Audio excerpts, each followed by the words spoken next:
Le jour où j'ai arrêté d'écouter les autres pour écouter mon âme, je me tenais au milieu d'une pièce remplie de gens qui parlaient, riaient, levaient leurs verres, et j'ai senti un vertige me prendre, non pas le vertige de l'ivresse, mais celui de l'évidence. Je regardais ces visages familiers, ces amis de longue date, ces collègues, ces proches qui m'avaient toujours dit quoi faire, quoi penser, quoi désirer, et je réalisais que j'avais construit ma vie entière sur leurs attentes. Le métier que j'exerçais, on me l'avait conseillé.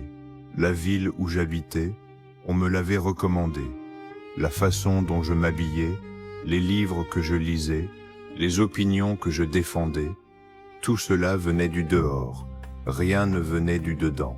J'étais une mosaïque de voix étrangères, un puzzle assemblé par d'autres mains, et en moi, sous cette couche épaisse de conditionnement, une voix plus ancienne, plus discrète, plus sage, attendait depuis toujours que je lui donne la parole. Ce jour-là, j'ai décidé de me taire et d'écouter. Si tu as déjà senti que ta vie ressemblait à un scénario écrit par d'autres, écrit en commentaire, je dépose les voix du dehors pour entendre la voix du dedans. D'après Carl Jung, cette voix que nous entendons quand nous faisons taire le vacarme du monde, c'est celle du soi, le centre régulateur de la psyché, l'instance qui sait quel chemin est le nôtre avant même que nous sachions marcher. Le soi n'est pas une invention mystique, c'est une réalité psychique observable dans les rêves, les synchronicités, les intuitions fulgurantes, les vocations irrépressibles que rien dans notre éducation ne pouvait expliquer. Il murmure en nous depuis l'enfance, mais ces murmures sont couverts par les voix plus fortes des parents qui veulent que nous devenions médecins, des professeurs qui veulent que nous suivions le programme, des amis qui veulent que nous entrions dans le moule, des médias qui veulent que nous consommions la même chose que tout le monde. À force d'écouter ces voix extérieures, nous devenons des étrangers à nous-mêmes. Nous passons à côté de notre propre vie. Et ce rendez-vous manqué avec le soi est la cause la plus profonde de ce mal-être que nous nommons dépression ou burn-out sans en comprendre la racine. Écris en commentaire cette déclaration. Je cesse d'écouter le monde pour écouter mon âme. Les autres ne sont pas nos ennemis, je veux que ce soit clair. Ils ne nous veulent pas de mal. La plupart du temps, ils veulent notre bien tel qu'ils le conçoivent, c'est-à-dire conforme à ce qu'ils connaissent, à ce qui est sécurisant, à ce qui ne dérange pas l'ordre établi. Quand ta mère te dit de choisir un métier stable, elle ne cherche pas à étouffer ta vocation d'artiste, elle cherche à te protéger de la précarité qu'elle a peut-être connue et qui l'a terrifiée. Quand ton ami te déconseille de quitter ta relation confortable pour suivre un amour incertain, il ne cherche pas à te priver de passion. Il cherche à t'éviter la souffrance qu'il a lui-même vécue et qu'il projette sur toi. Les conseils des autres sont presque toujours des projections, des peurs déguisées en sagesse, des limites personnelles érigées en lois universelles. Ils parlent d'eux-mêmes en parlant de toi. Et si tu suis leurs conseils, tu ne vis pas ta vie, tu vis la leur par procuration. D'après Jung, le chemin de l'individuation exige que l'on apprenne à distinguer sa propre voix de celle du collectif. Et cette distinction est l'acte le plus difficile et le plus libérateur de l'existence. Manifeste cette distinction en commentaire. Je distingue la voix des autres de la voix de mon âme. Écouter son âme ne signifie pas se couper du monde et des autres. Devenir sourd aux conseils, aux critiques, au retour de ceux qui nous aiment. Cela signifie recevoir ces paroles, les peser dans le silence intérieur et les soumettre au tribunal du soi, qui seul sait ce qui est juste pour nous. Le soi n'est pas un tyran qui rejette tout ce qui vient du dehors. Il est un filtre, un discernement, une boussole. Parfois, Le conseil d'un ami coïncide parfaitement avec l'intuition du soi, et alors il faut le suivre avec gratitude. Parfois, il la contredit radicalement, et alors il faut avoir le courage de dire non, de décevoir, de passer pour un fou, un irresponsable, un ingrat, et d'avancer seul dans la direction que la boussole intérieure indique. Ce courage est rare, il est le courage du héros mythologique qui quitte le village pour affronter le dragon. Et sans lui, il n'est pas d'individuation possible, pas de vie pleinement vécue. Si tu as déjà eu ce courage, ou si tu te prépares à l'avoir, écris en commentaire « Je choisis de décevoir les autres plutôt que de me trahir ». La voix du soi ne ressemble pas aux voix du monde, elle ne hurle pas, elle ne menace pas, elle ne fait pas de chantage, elle ne brandit pas la peur de l'échec ou la honte du rejet. Elle parle doucement, dans le silence, souvent par image, par rêve, par synchronicité, par élan soudain qui monte du ventre sans passer par la tête. Elle ne donne pas d'ordre, elle propose, elle invite, elle ouvre des portes sans jamais forcer le passage. Elle est patiente, infiniment patiente. Elle peut attendre des années, des décennies, que tu te tournes vers elle et que tu lui demandes enfin ce qu'elle a à te dire. Elle ne t'en veut pas de l'avoir ignorée.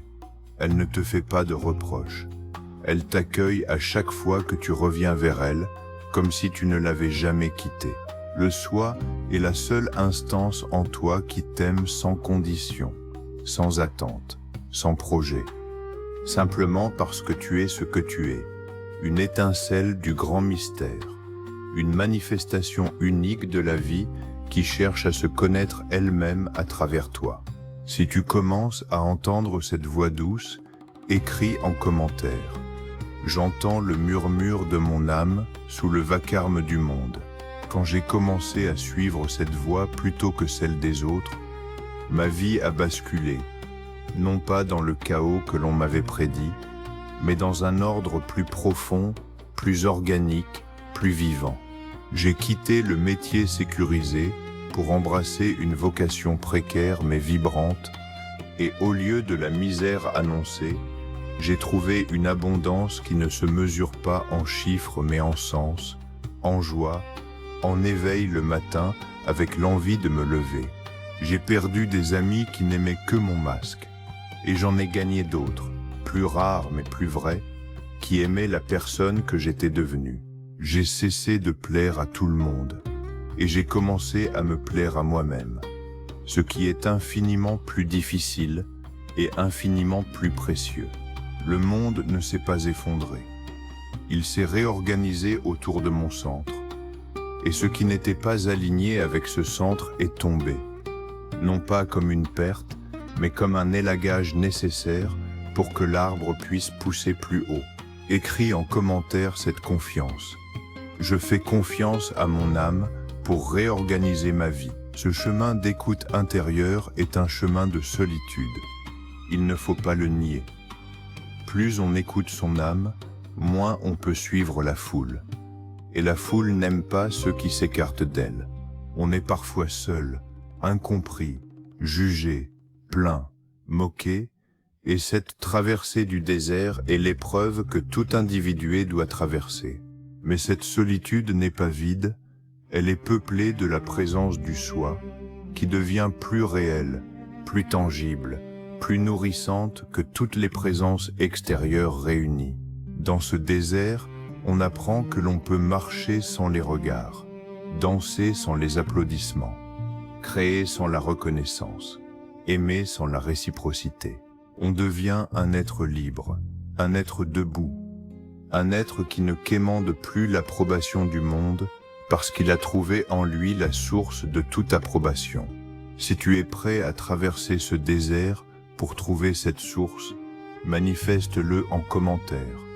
Je traverse le désert de l'approbation pour trouver la source en moi. Le jour où j'ai arrêté d'écouter les autres pour écouter mon âme, je suis né une seconde fois, non pas dans la douleur et les cris de la première naissance, mais dans la douceur d'une révélation progressive, celle de découvrir que j'avais toujours su qui j'étais, que la boussole avait toujours été là, sous les couches de peur et de conformisme, et qu'il suffisait de creuser un peu pour la retrouver.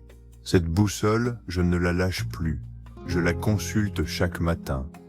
Je lui demande la direction du jour, et elle me répond, non pas avec des mots, mais avec des inclinations, des élans, des répulsions qui ne sont pas des caprices mais des indications précises. Ma vie n'est plus une lutte, elle est une danse, une écoute, un dialogue constant avec cette présence intérieure qui sait mieux que moi ce qui est bon pour moi.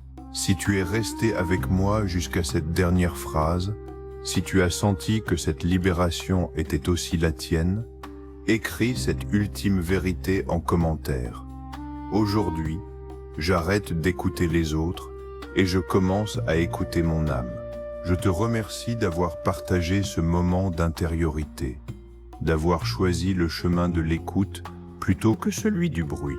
Avant que cette vidéo ne se termine, je te demande de laisser une trace de ce passage en likant, de t'abonner pour continuer ensemble cette aventure de l'âme, et d'écrire en commentaire le mot qui dit le mieux ce que ta voix intérieure te murmure en cet instant. Que ton écoute devienne ta plus grande force.